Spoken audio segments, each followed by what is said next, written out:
Deixa eu começar a gravação.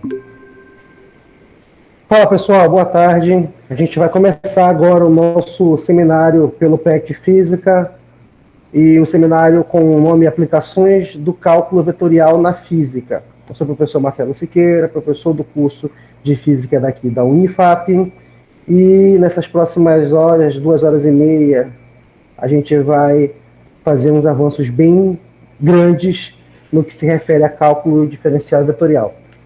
Eu vou deixar o microfone aberto. Qualquer pergunta, vocês podem se manifestar pelo microfone, porque eu não vou estar olhando para a tela do Google Meet, tá bom? Eu estou trabalhando só com o monitor aqui, que eu não tive tempo de calibrar o outro monitor para usar 2 monitores, então estou usando só um. Então, vou fazer uma pergunta, chama aqui chama no áudio, ou então levanta a mão. Vamos fazer o seguinte, então, para evitar muita coisa, eu vou desativar o microfone, tá? Dos outros, deixar só o meu ativado por enquanto, e aí no final vocês podem fazer perguntas e levantar a mão. Acho que fica melhor assim, né, para não perder o fluxo, beleza? Então, vamos fazer desse jeito igual o pessoal faz nas outras.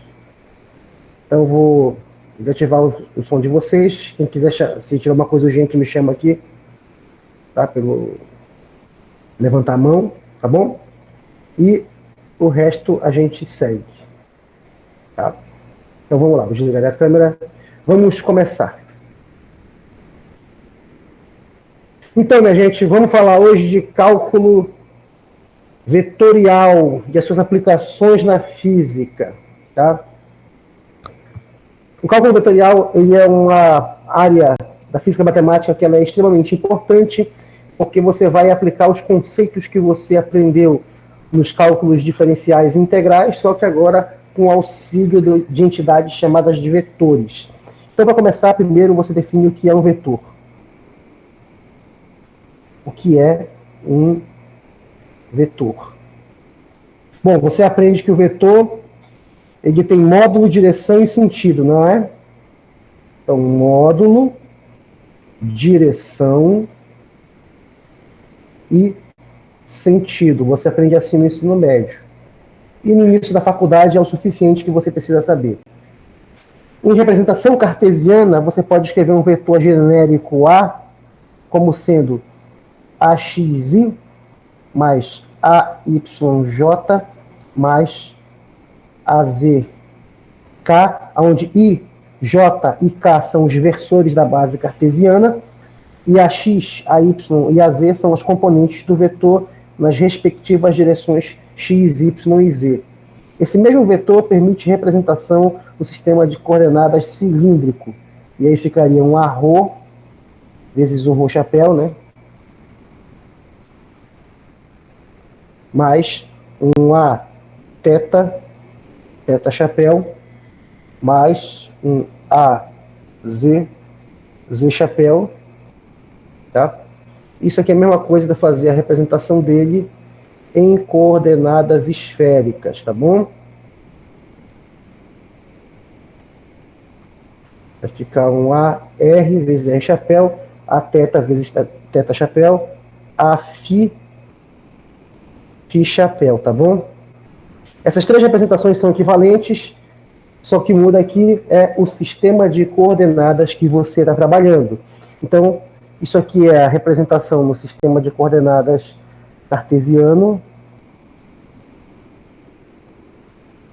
Essa daqui é a representação no sistema de coordenadas cilíndrico. E essa aqui é a representação no sistema de coordenadas esférico. O vetor, observem, o que eu quero dizer com essa expressão é que o vetor ele é o mesmo vetor, a mesma entidade, independente do sistema de coordenadas que você usou para representar ele. Então eu vou colocar bem aqui um sistema de eixos. Então vamos lá, vou fazer bem aqui o sistema cartesiano. Opa! Peraí, aprendi uma coisa nova. Sem querer aprendi uma coisa nova aqui. Aqui o X. Então vamos copiar esse cara aqui rapidinho, para ser eficiente. fazer uma cópia. Tá.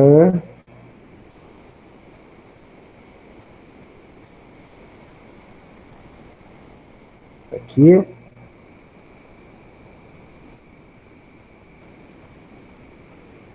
Bom, então vamos lá. Como é que seria no sistema de coordenadas cartesiano? No sistema de coordenadas cartesiano você tem um vetor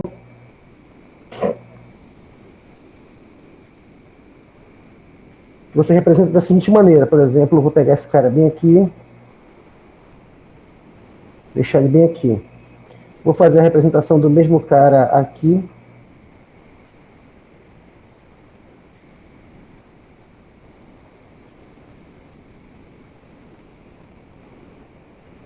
O mesmo vetor, tá?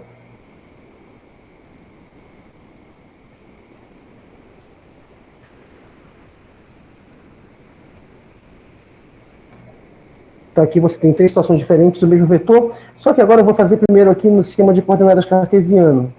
Então eu venho, traço aqui uma linha pontilhada, daqui para cá. Opa, ainda está como seta.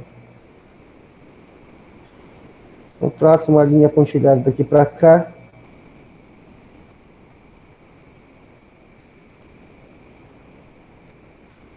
Aqui você tem as componentes. Pega essa projeção aqui, rebate ela para cima, e você tem o que a gente chama de componentes.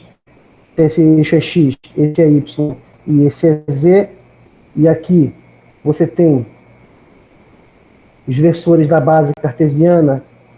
Aqui é I, aqui é J e aqui é K.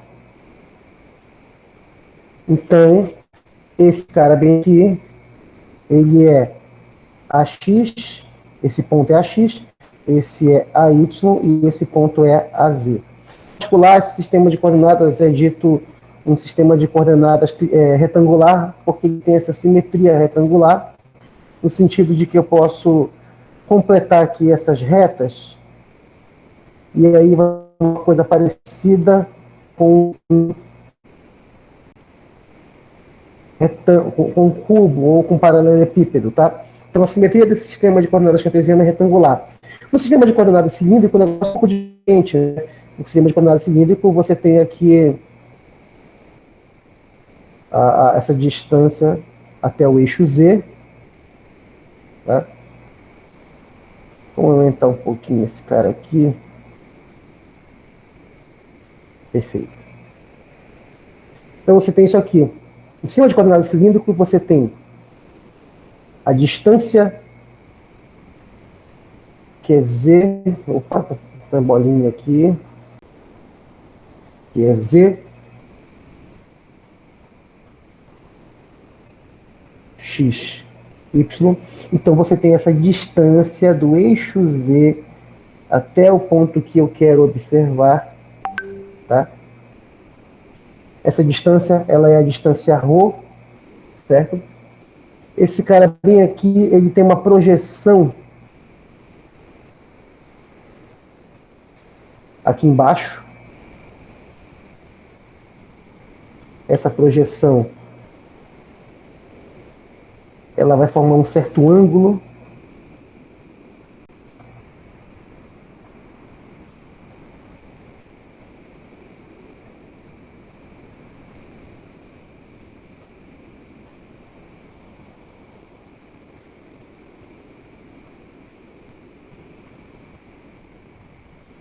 Esse ângulo que ela forma é o nosso outro grau de liberdade, a nossa outra coordenada, que é a coordenada θ, a coordenada polar, beleza? Então, esse ponto do espaço, onde está a extremidade do vetor, ele é localizado pelas coordenadas ρ, θ e z. A distância até o eixo z, o ângulo que ele faz com o eixo do x e a altura. É diferente desse, que você localiza um ponto no espaço por x, y, z, através da componente em x, a componente em y e a componente em z. Tá? E aí, esse sistema aqui é dito que ele tem uma simetria cilíndrica, porque você consegue fazer prolongamentos, projeções dessas projeções aqui, né? Dessas superfícies imaginárias, e a imagem que forma é a imagem de um cilindro, tá bom? E no sistema de coordenadas esférico, você tem uma situação parecida com essa do cilindro, só que ela é generalizada. Então você tem aqui essa situação mais ou menos aqui.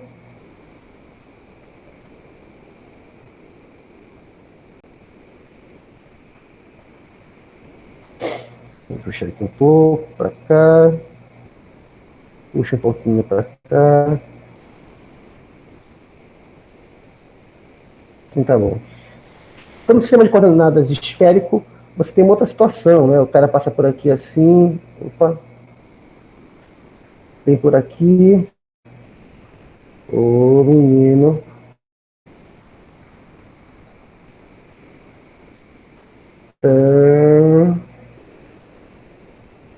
Aí embora também embaixo no polo, né? E aí, o que tu vai ter é que esse cara, ele vai ter um certo ângulo θ formado com o eixo do Z, tá? A projeção dele aqui embaixo, essa projeção vai formar um ângulo θ, um ângulo φ no caso, com o eixo do x. Então esse ponto no espaço ele é localizado por um conjunto de coordenadas r, que é a distância até a origem, θ e φ. Beleza? Então o que eu quero dizer com vocês é o seguinte: o vetor independe do sistema de coordenadas, tá?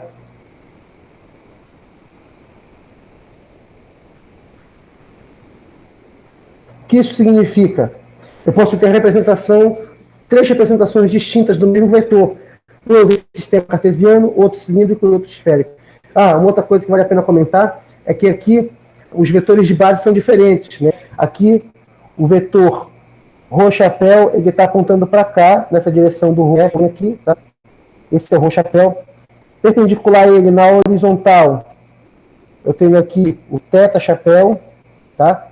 E vertical para cima, eu tenho o Z chapéu ou K também, como você queira chamar. Todos eles ortogonais entre si.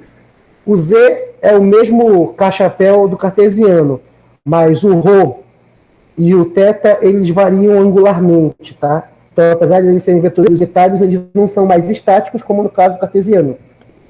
Aqui, então, é outra história também totalmente similar. Aqui você tem o Rho chapéu, que é a direção... Rho não, R chapéu, que é a direção radial, até a origem, que liga até a origem. Aqui, para baixo, você tem a direção do θ chapéu, tá? E indo aqui, deixa eu ver, para cá, né, dando a volta, variando no plano XY, você tem aqui o π chapéu. Todos esses vetores também são ortogonais entre si, tá? Então, você tem três representações distintas do mesmo vetor em sistemas de coordenadas diferentes, tá? Então, uma coisa que não ensinaram para a gente no ensino médio nem no início da faculdade, e que você vai aprender muito quando você começa a estudar relatividade, é o seguinte: o vetor, ele também precisa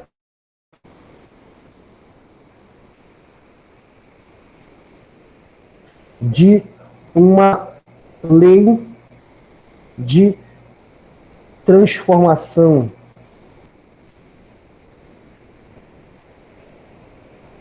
de coordenadas precisa, bem definida.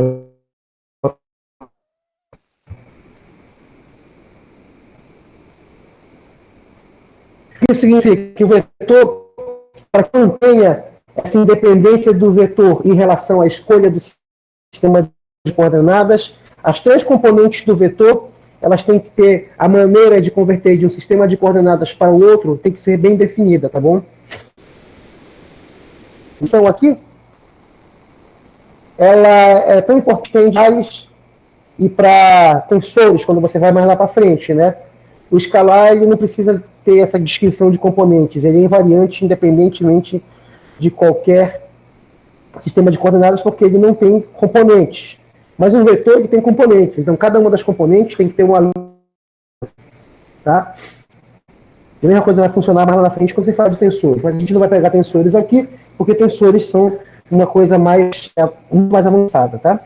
Então, dito isso, eu posso te dizer o seguinte: cada componente do vetor A, no caso, vou chamar de AJ, e elas vão ser uma função das coordenadas de posição, em princípio, que eu posso dizer, então, que o meu AJ ele é igual a um AJ de x, y, z, ou um AJ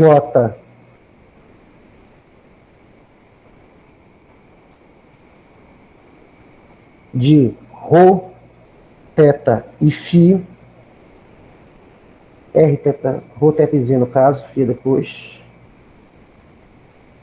ou um AJ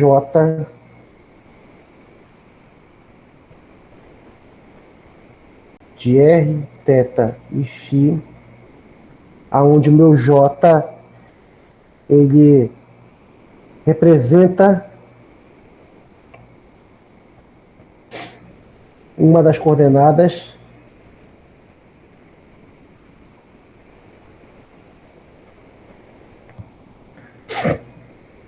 então, cada componente do vetor, ela vai do vetor a J, observem que ela vai ser uma função do vetor posição. Não estou colocando tempo aqui porque não me interessa ainda, tá? Então aqui você vai ter que a componente EJ ela pode se depender, esse vetor posição pode descrever as coordenadas x, y, z, se você tiver em coordenadas cartesianas, ou esse vetor R aqui, ele quer dizer, na verdade, o conjunto das coordenadas ρ, θ, z, ou esse R aqui quer dizer o conjunto das coordenadas R, θ e φ, vai representar cada uma dessas componentes aqui do vetor nesses três sistemas de coordenadas. Então, eu estou falando que essa componente pode ser função de x, y, z, assim como essa e assim como essa. Não importa se ela está na direção do x, do y ou do z. A mesma coisa no sistema de coordenadas cilíndrico. Ela pode depender de ρ, θ e z, mesmo estando apontando na direção ρ. O mesmo vale para as outras e a mesma análise vale para o sistema de coordenadas esféricas, tá? Então, cada componente do vetor A é função de todas as coordenadas.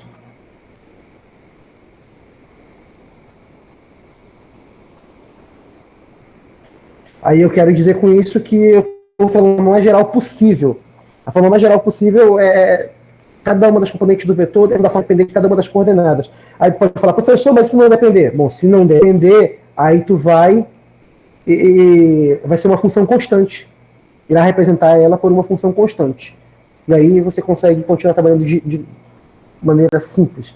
Uma forma que você tem de escrever isso aqui de maneira condensada é você pegar o vetor A, ao invés de eu dizer IJK, eu vou fazer o seguinte, eu vou fazer A1, E1 chapéu, mais A2, E2 chapéu, mais A3, E3 chapéu, tá?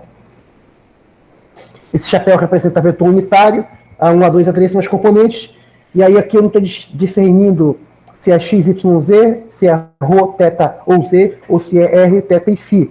Mas quando eu escrevo dessa maneira, eu estou dizendo para vocês que o meu vetor, independentemente do sistema de coordenadas que eu escolher, se ele está em 3 dimensões, ele vai ser um somatório de i igual a 1 até 3 do meu AJ EJ. Tá bom? Então aqui você tem uma representação mais condensada, que se você sentir necessidade mais lá na frente, você pode usar muito bem a equação de Einstein e eliminar esse somatório para poder fazer, se for mais conveniente, fazer assim. Por enquanto a gente não precisa, deixa aí, fica só a título de informação, tá bom?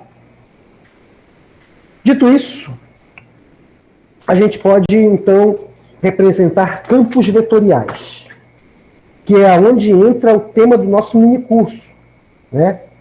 a questão dos campos vetoriais. Que coisa, hein? Cheio. Então, vamos lá. Olha. Só um momento.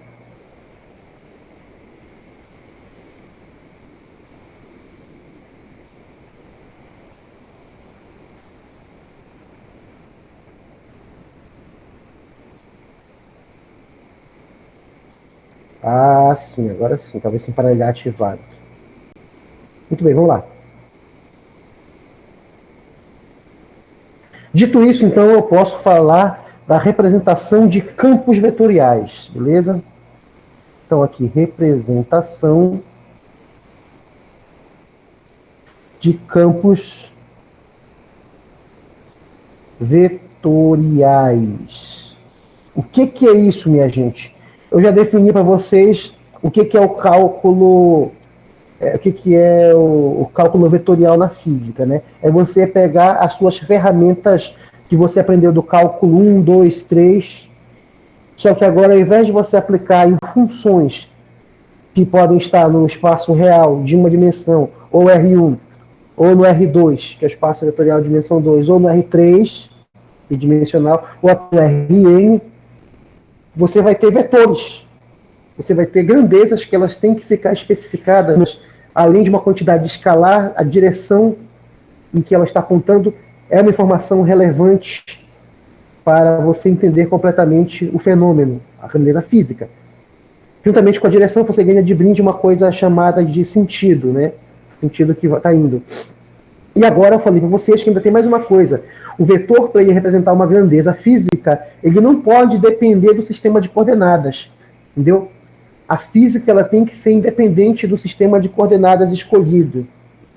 Isso algumas vezes é chamado de covariância das leis físicas, né? Você tem uma representação de uma, por exemplo, segunda lei de Newton da vida aí, e aí ela tem que ser, você tem que medir a mesma representação independentemente do sistema de coordenadas que você escolher.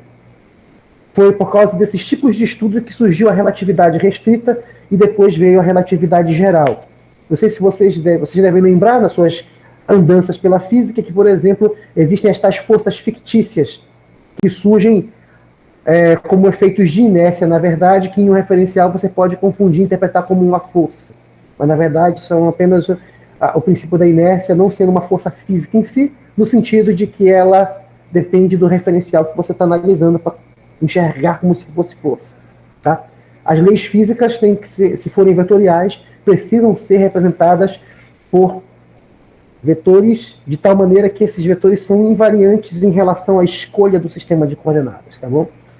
Então, dito isso, a gente vai para a representação de campos vetoriais. Na linguagem mais simples possível, tá? Se não tivesse na pandemia, tu ia perguntar para o baixinho ali no CV, ele ia te dizer o que é um campo. Aí, inclusive, ele me ensinou, foi ele que me disse isso aqui. Campo é uma região do espaço com propriedades especiais.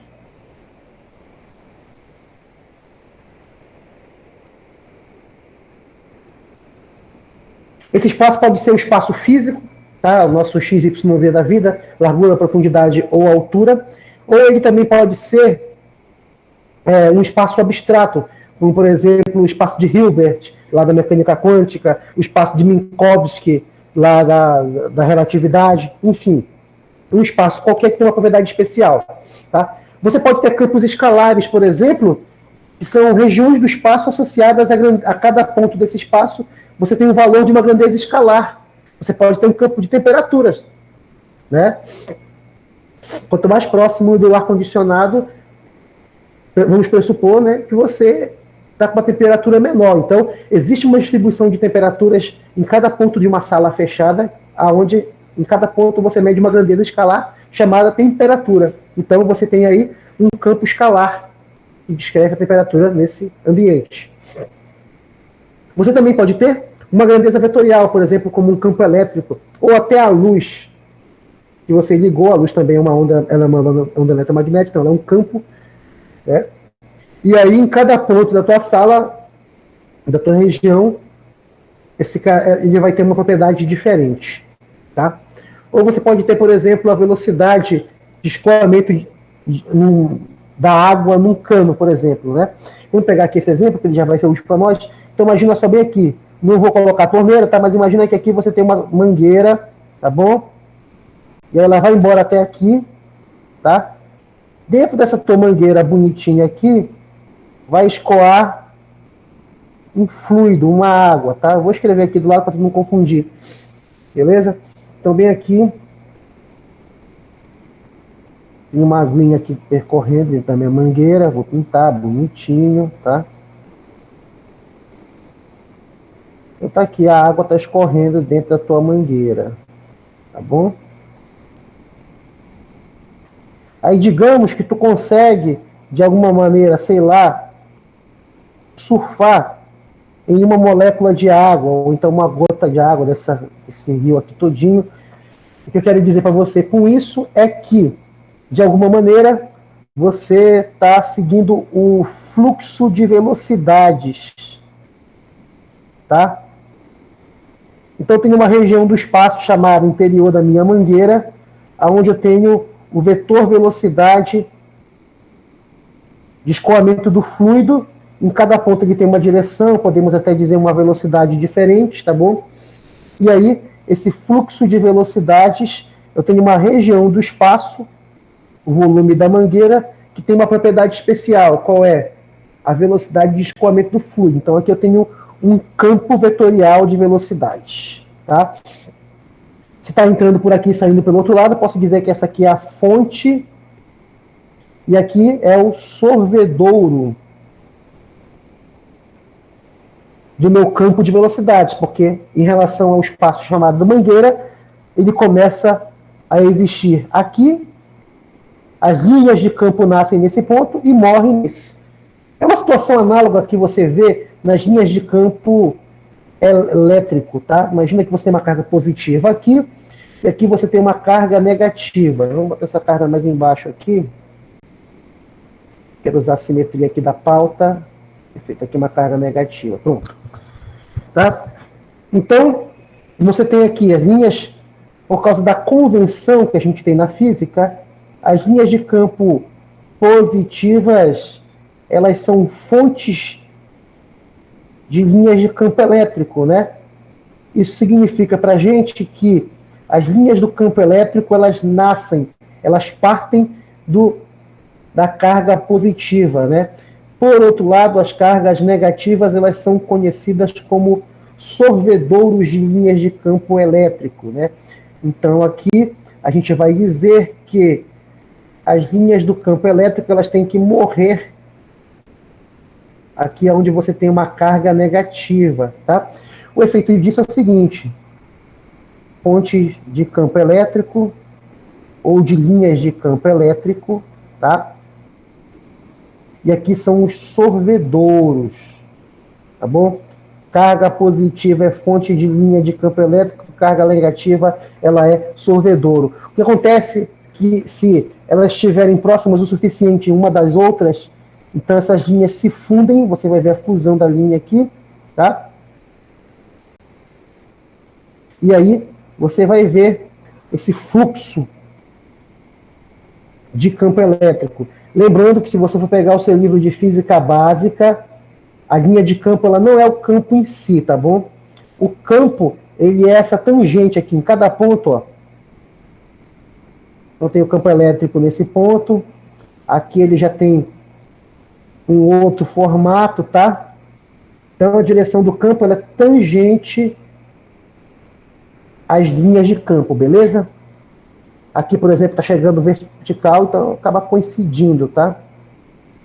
Mas quando está curva, ela vai ser essa tangente que fica mais destacada, beleza? Então, aqui eu tenho fonte de campo elétrico e aqui eu tenho sorvedouro, beleza? A mesma coisa acontece com os campos gravitacionais, entendeu? O campo gravitacional, eu vou pular aqui para não perder tempo demais, mas o campo gravitacional da Terra ele é só atrativo, né? Então, você só tem sorvedores de linha de campo. Acho que eu vou desenhar aqui rapidinho, né? Só para fazer aqui, não custa nada, senão é melhor explicar. Então tá aqui, vamos fazer uma terra bonitinha. Agora eu vou fazer uma lua aqui do outro lado.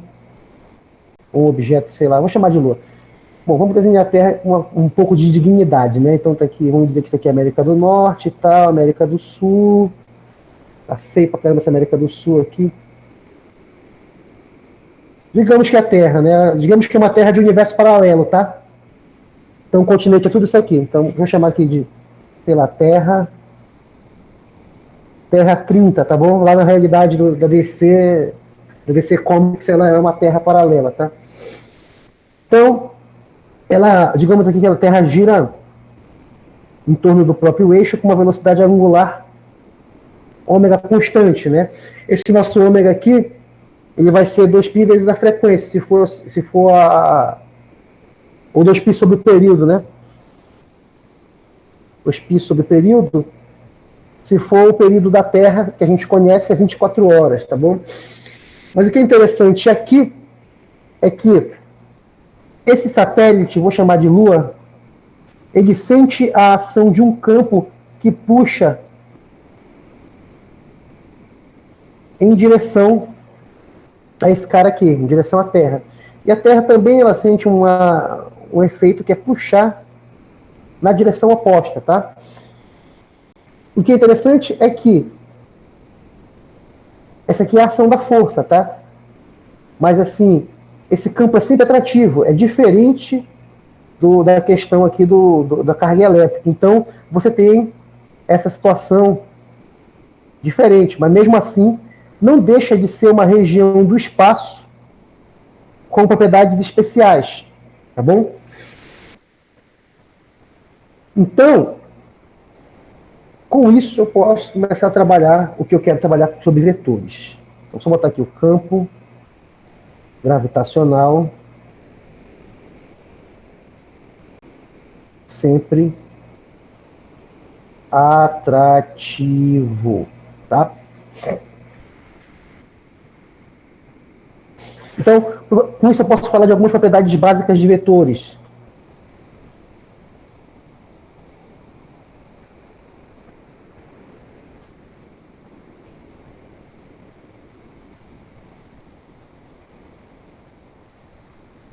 Vocês já conhecem, né?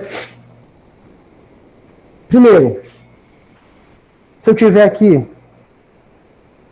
digamos que esse vetor de cima é A e esse de baixo aqui é B,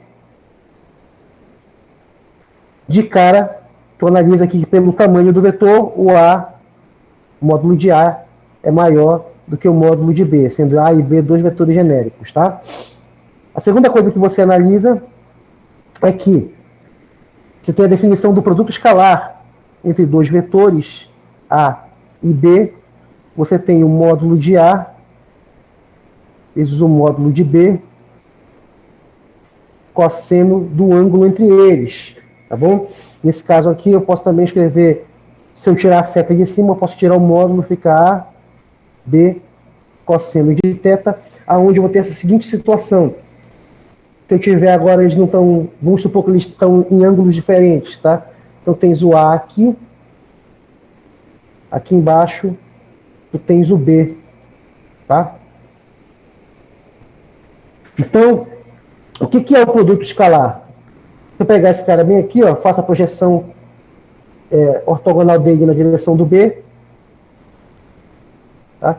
Se esse cara aqui é θ, essa distância bem aqui, ela é A cosseno de θ, tá bom? Ou eu posso fazer o contrário, eu posso jogar para cá, rebater para cá, e aí eu faço a projeção vertical desse cara aqui, tá bom? E aí esse tamanho bem aqui, ele é B cosseno de θ. A interpretação que você tem aqui, o produto escalar entre dois vetores, ele é a projeção de um vetor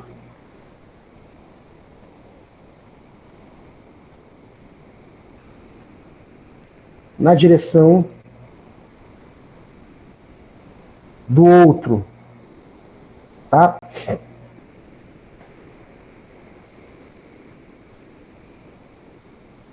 Além disso, você tem o seguinte, você ainda tem o produto vetorial. Então, se tu tiver dois vetores A e B, o produto vetorial vai ser o módulo de A, o módulo de B, ao invés de ser cosseno, é o seno do ângulo entre eles, vezes um vetor N chapéu.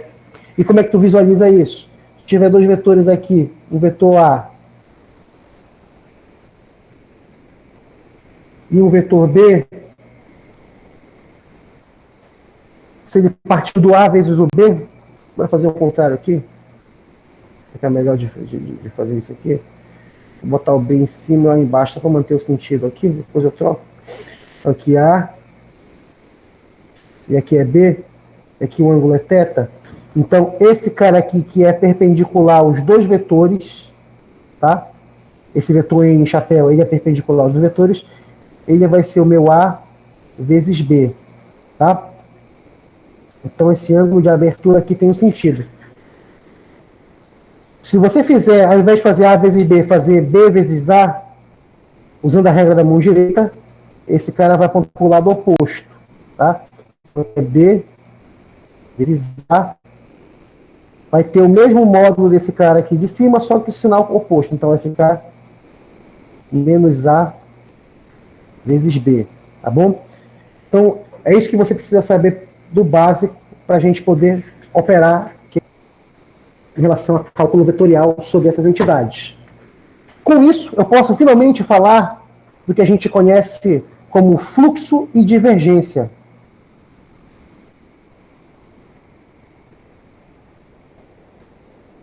Porque agora a gente está estudando campos vetoriais, estamos estudando regiões de algum espaço qualquer que são afetadas por propriedades descritas através de vetores. Cada ponto do espaço tem um vetor caracterizando essa quantidade.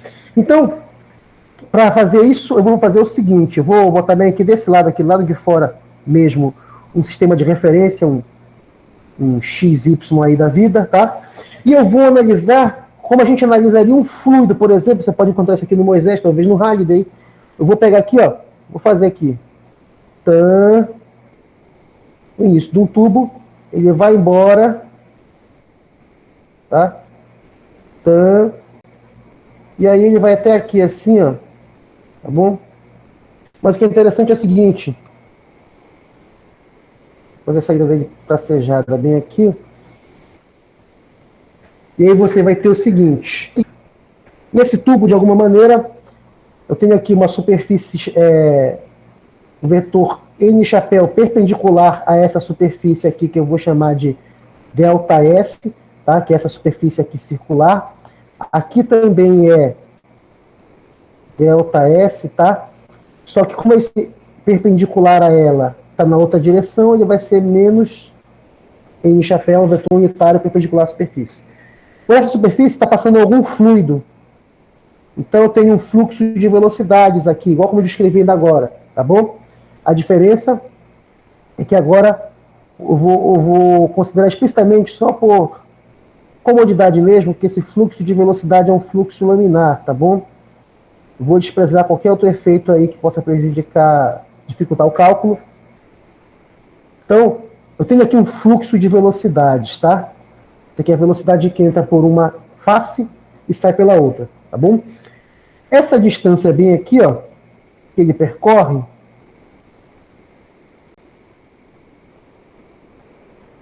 aqui eu tenho uma certa distância, mas eu vou pegar essa distância daqui para cá, na direção do x, tá bom? Observe que essa distância ΔX aqui,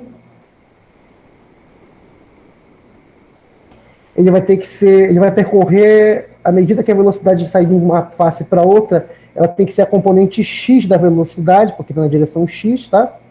Vezes o tempo que levou para percorrer isso. Então, eu vou considerar que é um tempo infinitésimo. Então, é Vx vezes dt. Só que Vx é a componente de um vetor nessa direção. Eu, por exemplo, posso escrever V escalar N chapéu. Esse N chapéu coincide com o nosso I, tá? Deixa isso falar por enquanto, é a mesma coisa. Então, Vx é o V vetorial escalar N chapéu, vai dar a componente da velocidade na direção x, vezes dt. Tá bom? Eu vou dizer que esse tubo aqui, ele tem um infinitésimo de volume, tá bom? Então, o infinitésimo de volume, se eu quiser calcular o valor desse infinitésimo de volume, vai ser a área da base, ΔS, vezes a altura, que é V escalar N chapéu dt. Com isso, eu posso escrever essa quantidade. A taxa de variação temporal do volume com o tempo, isso vai ser V escalar N chapéu, tem dt, é ΔS. Posso colocar assim, ΔS. Essa quantidade, ela é conhecida como fluxo líquido. Tá? Então aqui eu tenho, deixa eu ver, eu numerei aqui, a última foi o número 2. Eu posso chamar isso aqui de número 3.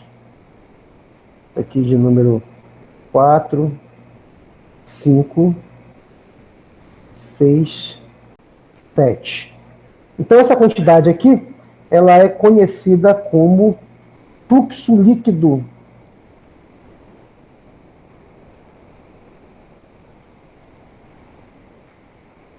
Na direção em chapéu, tá? Gabriela levantou a mão. Pode, deixa eu ativar aqui, Gabriela. Foi sem querer, professor, desculpe. Ah, tudo bem. E aí, tá dando para acompanhar, gente? Estão conseguindo acompanhar o negócio? Está muito rápido? Guarda essa fórmula do fluxo líquido, que a gente vai poder usar bonitinho, tá? Então, a história vai ser a seguinte. Na feita que eu defini o fluxo líquido através de um cano, por exemplo, me interessa e muito definir o fluxo de um vetor qualquer, né? Esse fluxo, na verdade, vou colocar para vocês aqui, é o fluxo para a quantidade V, no campo de velocidade, né? É o fluxo para V, tá bom? Mas me interessa muito calcular esse fluxo para um vetor genérico, tá bom? E aí, por exemplo, o principal deles é o campo elétrico. E eu tenho aqui uma superfície aberta, né? Observem também que essa nossa superfície é uma superfície aberta.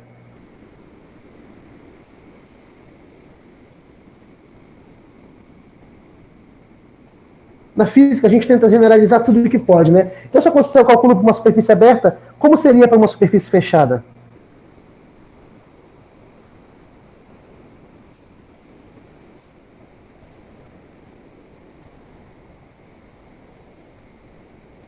Como seria uma superfície fechada? Então, eu pego uma superfície qualquer aqui, tá?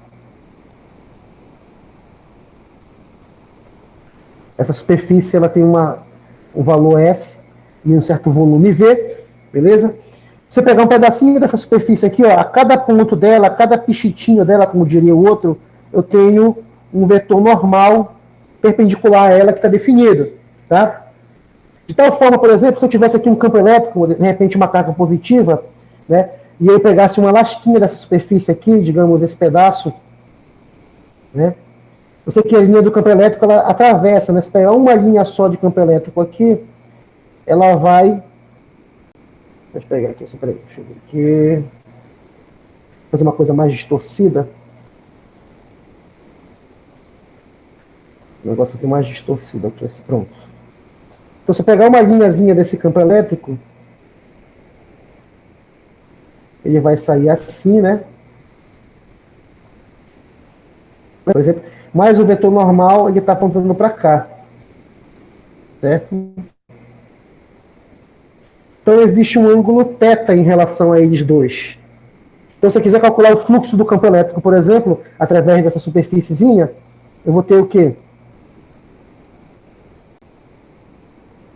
Botar assim, ΔΦ é igual.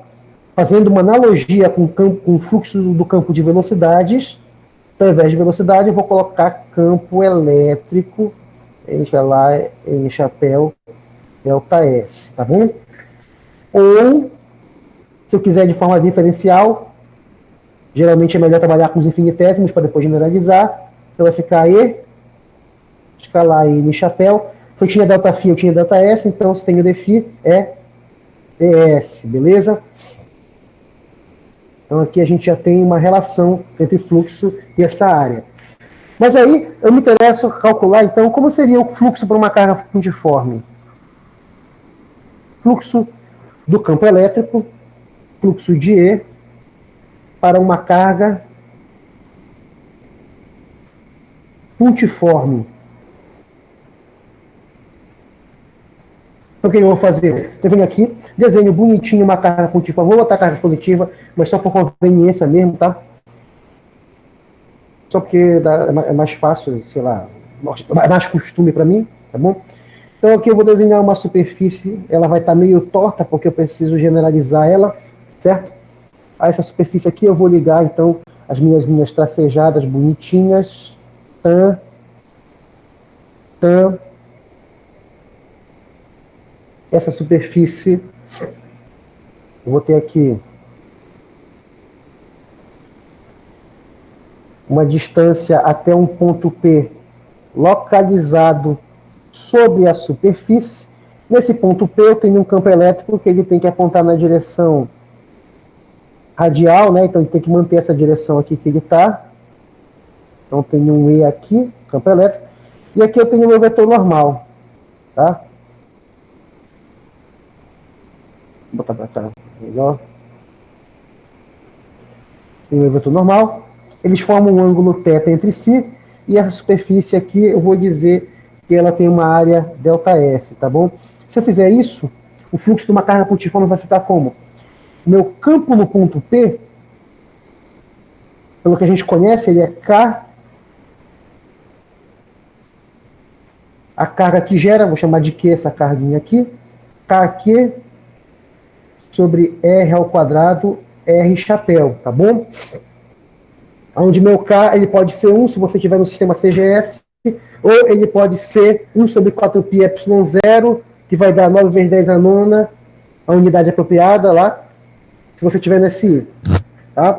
Então vai ficar como? Vou substituir tudo isso na fórmula do fluxo. Então, eu vou ter o seguinte, o meu fluxo, essa minha carga multiforme através de uma superfície ΔS, ele vai ser, então, KQ R chapéu sobre R ao quadrado, escalar N chapéu ΔS, porque a área da superfície é ΔS.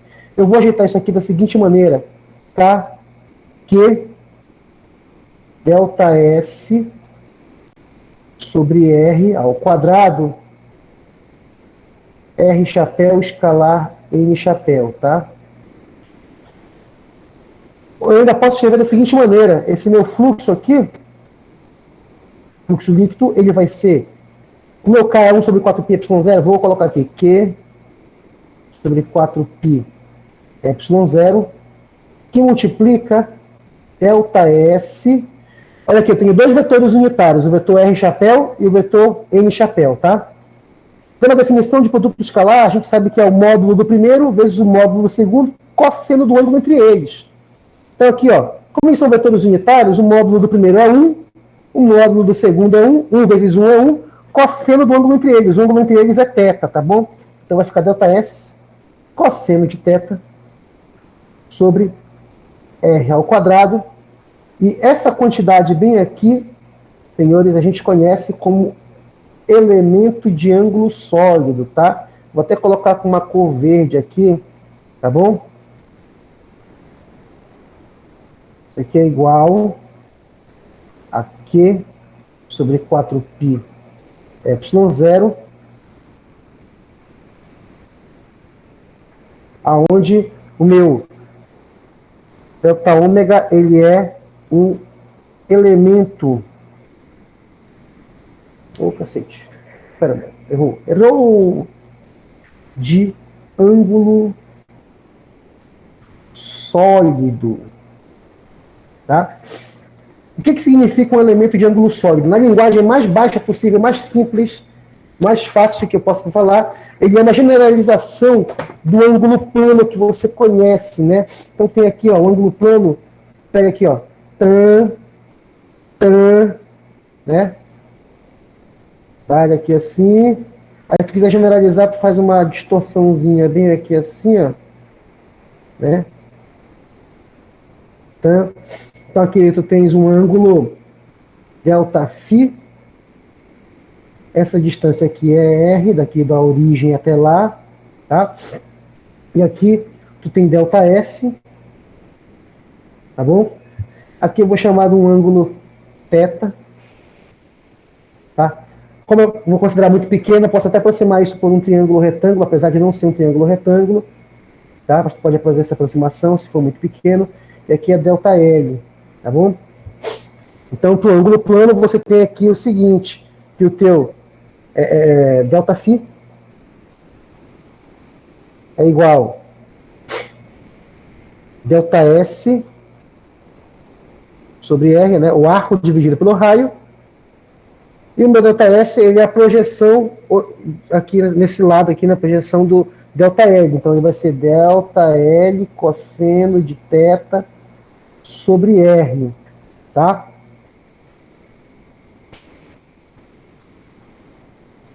Então, como o ângulo, aqui página 3,